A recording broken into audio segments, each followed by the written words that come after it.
for a few minutes. I want to sincerely thank everybody who was here. You made my day. And you're here to support me, but you're also here to meet my mom. For those who don't know me, I'm Brad Davis, and I'm the lucky son of an artist, Jenni Hoag Davis. And although she passed away 28 years ago, I feel her presence in this gallery. And she's got a big smile.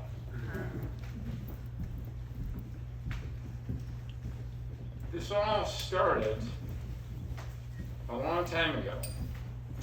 And my luck, I guess, started by having her as my mother. And my mom was the youngest of 10 children. Wow. And she got one dress, and her sisters took care of her, not her mother so much. So her goal was to have one child and do a good job with one. And he did. And I'd like to think she was right. And she was right. She was right. And then I was also lucky in a second way when I met Louise Oliverio. She's my bride of almost 20 years. In about 10 days, we'll be celebrating our anniversary. Yeah. And come a little closer there, young man. I was lucky in a third way that I met Alex Salazar. Alex is the owner of this fine gallery, and he is one of the most talented and compassionate people I have ever met.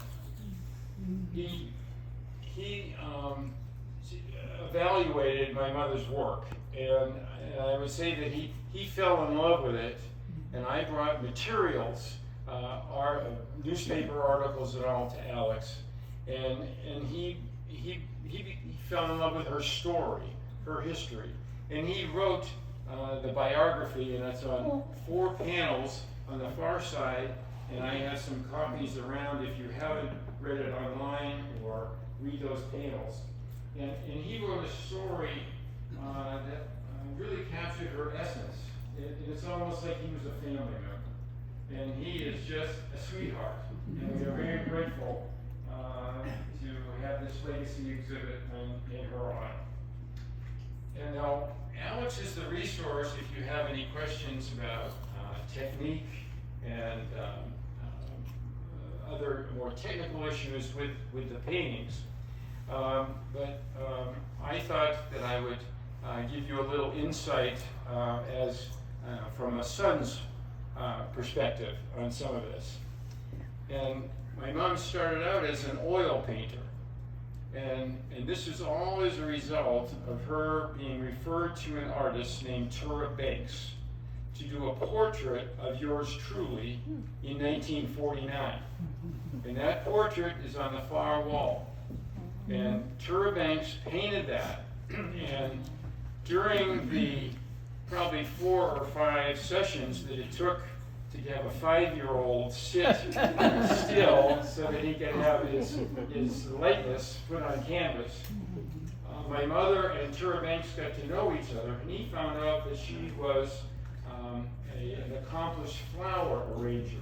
She had a lot of certifications, had won many awards and contests for flower arranging. And he said, Jenny, if you have the ability to be such a good flower arranger, then you'd probably be a wonderful painter. And so this all started because of that portrait. And she became one of his students, if you will, and studied under him for a long time. And he, of course, taught her for oil painting. And she started out as an oil painter, and she started out doing realistic painting. And I've just seen some examples of that. I invited friends and family from all over the country to come here this afternoon, and they've sent pictures of paintings that they have that go back, and some of them are realistic, and they're very good. But she was thinking, painting realistic things, a house or a barn, she said, you can just take a picture of that. So she switched, and you know, her whole orientation was to be more more oriented towards more modern or impressionist kind of thing. And she loved to combine colors and oil and combine different colors, I guess, if you will. And she wanted to go over the paint that she had just done. And oil painting just was so frustrating to her, because oil paint takes a day or two to harden before she could go over. So she was introduced to acrylic, and that just brightened the world for her. And I think acrylic paintings, the paint was created in the 50s, so it wasn't that established when she started to use it. But she was just elated that she could paint over something after 15 minutes. And she became intrigued by collage and texture. And you'll see in a lot of these paintings, she used marble dust, tissue paper, rice paper, newspaper, and even sandpaper. And this one painting down here that's got ash owns down there, a brown one on the far end, and that is with sandpaper. Now there's another one that is a favorite over Diane's head here, is A Morning in the Snow, and that's a wonderful example of her fascination with texture. Now she loved to paint. She just absolutely loved to paint. And I remember that there was always a painting in progress. And in the early days, she'd have the canvas sitting in the kitchen on the counter in front of some cabinets, and she would be painting there, and she'd just leave it all day as she was doing the chores in the kitchen and household chores. She'd be thinking all the while about that painting, and she would stop and make modifications to it. And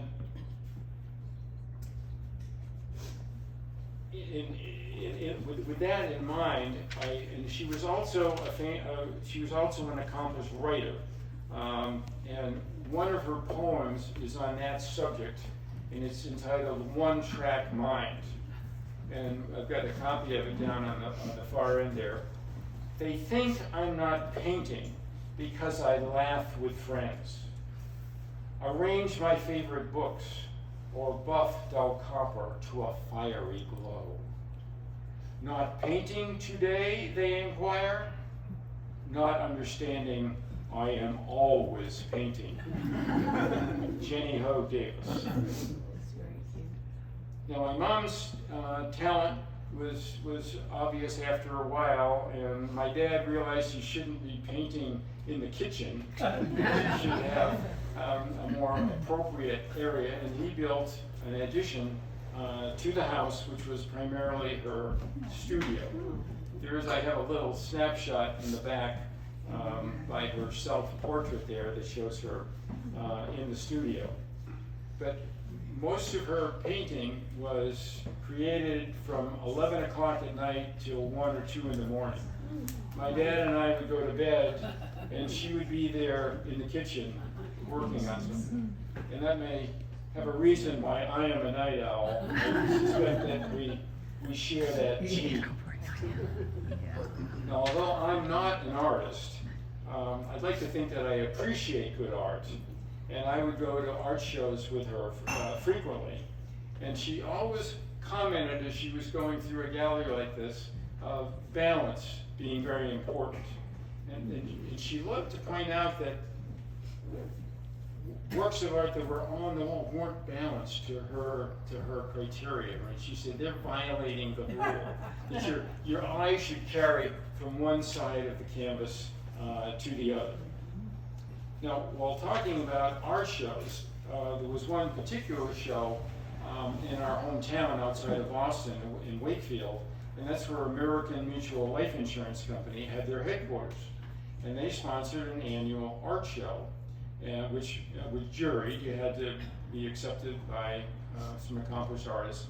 And she was accepted for the show, and her painting was the blue ribbon winner, best of show, and it's this one right in the middle here, and that's entitled "Spring in the Trees," and that was on the American Mutual Life Insurance Company's calendar, which was distributed to all their customers and vendors in the late 60s or 1970s. And that painting has a new owner. Somebody found that to be very attractive, and that's going to have a new home, which makes me pleased. And I know the owner of that. So they're out of town, the new owner, and I told him that I have the calendar. I have one copy of that calendar, and I'll be damned if I can find it. I promise that when I find it, I'm mailing it to you because it will help you to tell the story about this. Oh, it's two. And then there was another comment from walking around and seeing her at shows. I got the idea about a painter who combined three canvases together, and my mom and I called this triptych. But it has an official name of Flowers here, and it also has a new home, which is exciting. But it was my idea to put the three canvases together, and she thought it was a good one. And you may wonder, if you've walked through, why there are two paintings with drums on the far wall. Yes. Well, you probably figured it out now that you met her son. Yes, I was a drummer. I didn't know that. Yeah. They tried piano 6 months, but I took drum lessons for 5 or 6 years. And I was in numerous bands, and I took it seriously. And I practiced my drums every night upstairs, closed the door. My mom and dad were very patient. They put up with that. But if you walk to the lower one, the blue one, my drum set was blue, that same color. And if you look at that carefully, you'll see, because of her love of collage, she has the sheet music from Blues in the Night that's in the background there. Oh my God, the price just went up. I Like that. I didn't get these stories. I hope that someone will walk in and have a child who is a drummer. That was in my room for a long time. And later, I don't know what inspired her, but she did the other painting, maybe to make it more contemporary in her mind. So the other one's in 1968. I don't have the year for the original one. And then you also might ask why there are two portraits here. And this is my mom, another famous artist that she studied with, and then the portrait of me from 1949. And then down on the far end there also is a brochure from my mom that, in addition to the painting and the writing, she also was a lecturer, and she had I call it a road show, that she would be the speaker primarily for women's groups called The Magical World of Color. And there's a little picture of her here with the backdrop at one of her lectures. And she traveled all over New England presenting her story. And because she loved color, she wrote a poem that is entitled Doors. My door is painted dark brown. Oh, it's not my doing. There are 60 doors just alike, all painted dark brown. The numbers are different though. In case you get lost in the maze of corridors, mine is 114. I spoke to the manager to see if next time they painted, we might have blue or burnt orange, or almost anything but dark brown. Dark brown, I want you to know, is the most practical color to paint a door. And she wrote that right after talking to the property manager, that she was frustrated with the color of the doors in the dark corridors. And it's interesting that I was reading this poem last night to my dear bride, and she said, well, you know, 114, that was my mom's apartment number. She lived at the Barrier Reef just in Baja La Jolla in BB. And Louise's birthday is January 14th. Yeah. So my mom's Yeah, unit number there's something was to that. 14. That So is this, something. you know, fascinating. Yeah. But being in this beautiful gallery and surrounded by all this art, it's been part of my life for 50 or 60 years, much of this. And although I'll miss it, this art deserves a new home where it'll be protected and appreciated.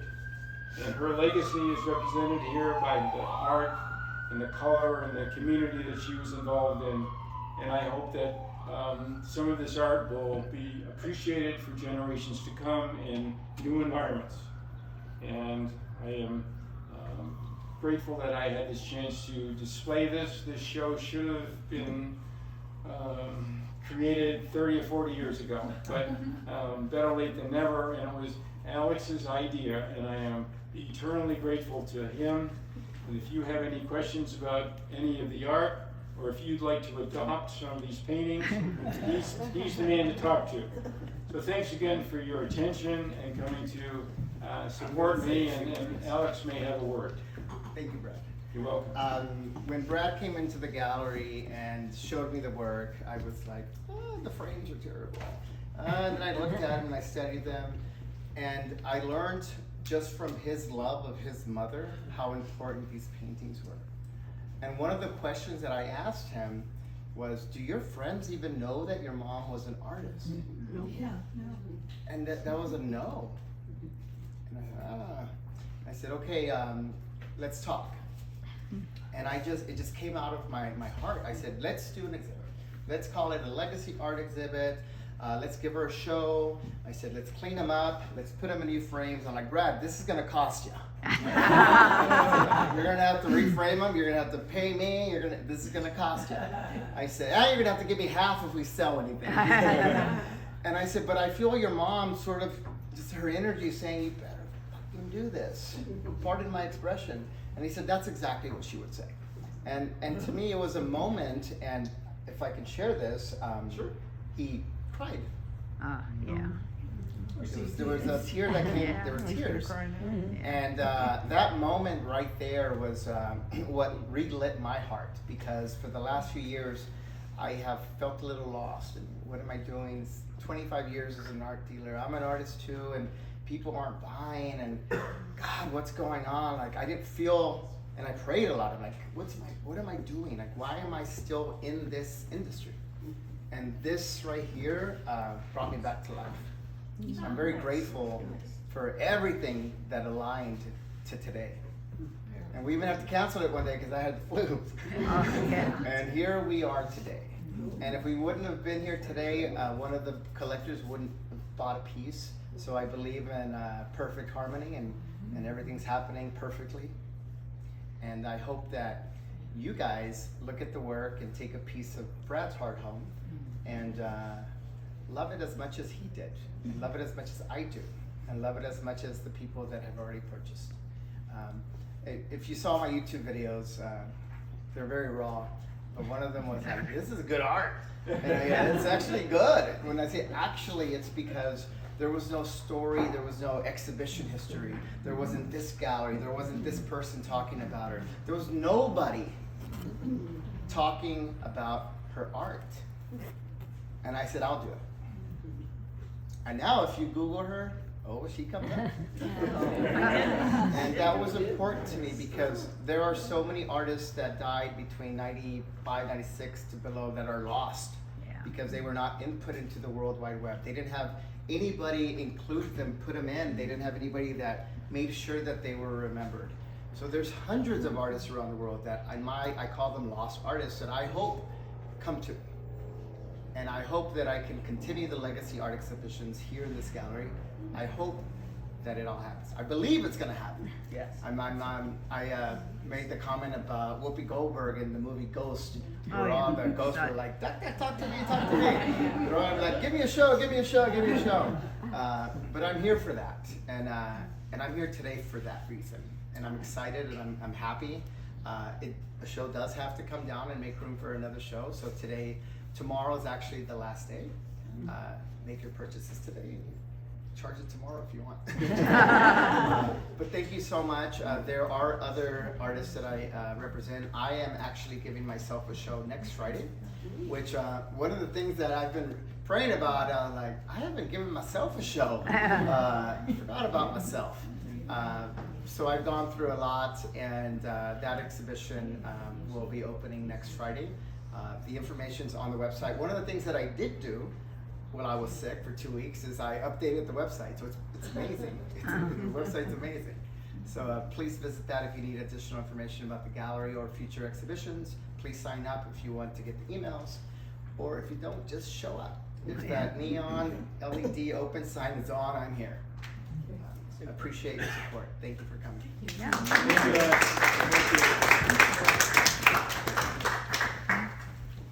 Good job, Brad. That's what we have for a formal program. Thank you for your attention and your interest. And we still have plenty of food left here, and I assume there's a few bottles of wine back there. Thank you very much.